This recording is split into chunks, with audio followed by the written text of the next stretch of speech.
Tilapia মাছ, salmon fish, silver carp, grass carp সব কিছুই আছে। বিপ্লব যে কেন আলকোর্দে মাছ নেয় আমি জানি না, এখান দিয়েই মাছ নিতে পারতো, কারণ ও এখানে এই সুশাকে আমার একটা বন্ধু কাজ করে এখানে, আজিন্দাসে ও কাজ করে। আর এর উল্টো দিকেই, মানে মাছ বাজারের ঠিক উল্টো দিকেই হলো সুশা। দেখাচ্ছি তারা।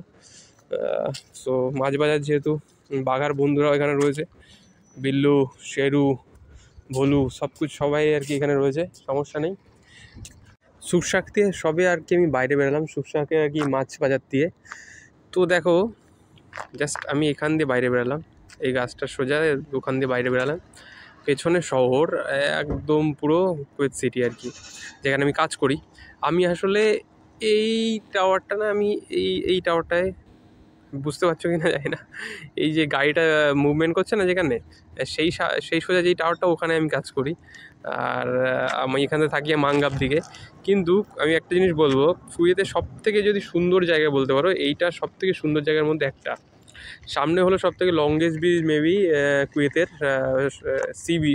সি ব্রিজ বলে কি রে আমি জানি, নামটাম আমি জানি না অতটা ব্রিজটা। আর যদি বিপ্লবের সঙ্গে দেখা হয় তাহলে ওর কফি শপ থেকে একটু জল ভরে নেবো, সমস্যা নেই, জল তো খাওয়া যাবে না। তো এখানে যে বসবো বন্ধুরা, দেখো কীরকম জায়গাটা। আমার আসলে এই ঘাসে বসার ইচ্ছা হচ্ছে, এই ঘাসটা মনে হয় আর্টিফিশিয়াল ঘাস।